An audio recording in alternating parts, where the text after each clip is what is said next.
Lalu Daud pergi dari sana dan melarikan diri ke Gua Adulam.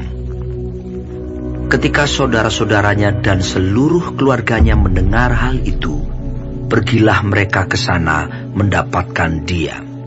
Berhimpunlah juga kepadanya setiap orang yang dalam kesukaran, setiap orang yang dikejar-kejar tukang piutang, setiap orang yang sakit hati.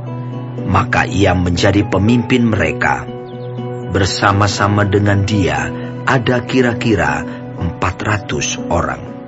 Dari sana Daud pergi ke Mispa di Moab dan berkata kepada raja negeri Moab, "Izinkanlah ayahku dan ibuku tinggal padamu, sampai aku tahu apa yang dilakukan Allah kepadaku."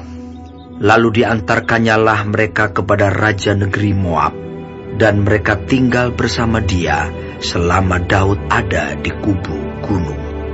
Tetapi Gad, nabi itu, berkata kepada Daud, "Janganlah tinggal di kubu gunung itu. Pergilah dan pulanglah ke tanah Yehuda." Lalu pergilah Daud dan masuk ke hutan Keret. Hal itu terdengar oleh Saul, sebab Daud dan orang-orang yang bersama-sama dengan dia telah diketahui tempatnya. Adapun Saul ada di Gibea, sedang duduk di bawah pohon tamariska di bukit, dengan tombaknya di tangan, dan semua pegawainya berdiri di dekatnya.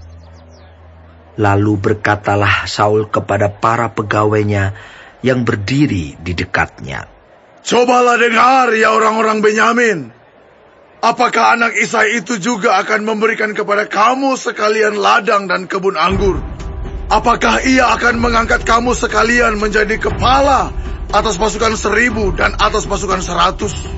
Sehingga kamu sekalian mengadakan persepakatan melawan aku, dan tidak ada seorang pun yang menyatakan kepadaku bahwa anakku mengikat diri dengan anak Isai itu.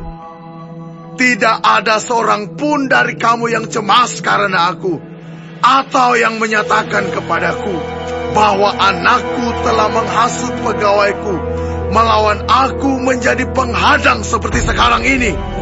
Lalu menjawablah Doeg orang Edom itu, yang berdiri dekat para pegawai Saul, katanya, "Telah kulihat bahwa anak Isai itu datang ke Nob kepada Ahimelek bin Ahitub. Ia menanyakan Tuhan bagi Daud dan memberikan bekal kepadanya. Juga pedang Goliat orang Filistin itu diberikannya kepadanya." Lalu raja menyuruh memanggil Ahimelek bin Ahitub, imam itu, bersama-sama dengan seluruh keluarganya, para imam yang di Nob, dan datanglah sekaliannya menghadap raja. Kata Saul, "Cobalah dengar, ya anak Ahitub." Jawabnya, "Ya, tuanku." Kemudian bertanyalah Saul kepadanya, "Mengapa kamu mengadakan persepakatan melawan aku? Engkau dengan anak Isai itu, dengan memberikan roti dan pedang kepadanya, menanyakan Allah baginya, sehingga ia bangkit melawan aku, menjadi penghadang seperti sekarang ini." Lalu Ahimelek menjawab raja, "Tetapi siapakah di antara segala pegawaimu yang dapat dipercaya seperti Daud? Apalagi ia menantu raja dan kepala para pengawalmu, dan dihormati dalam rumahmu. Bukan ini pertama kali aku menanyakan Allah bagi dia. Sekali-kali tidak. Janganlah kiranya raja melontarkan tuduhan kepada hambamu ini, bahkan kepada seluruh keluargaku, sebab hambamu ini tidak tahu apa-apa tentang semuanya itu, baik tentang perkara kecil maupun perkara besar."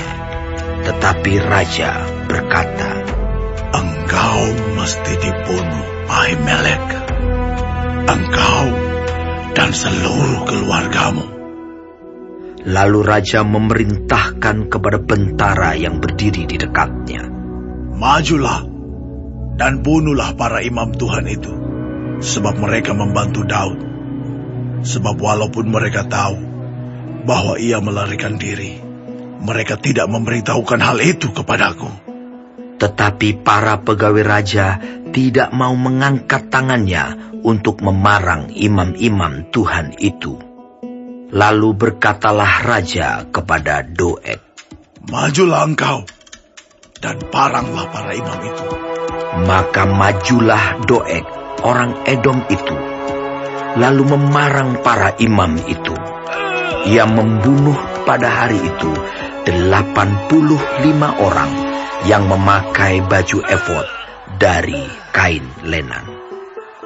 Juga penduduk Nob, kota imam itu, dibunuh raja dengan mata pedang, laki-laki maupun perempuan, kanak-kanak maupun anak yang menyusu, pula lembu, keledai, dan domba dibunuhnya dengan mata pedang.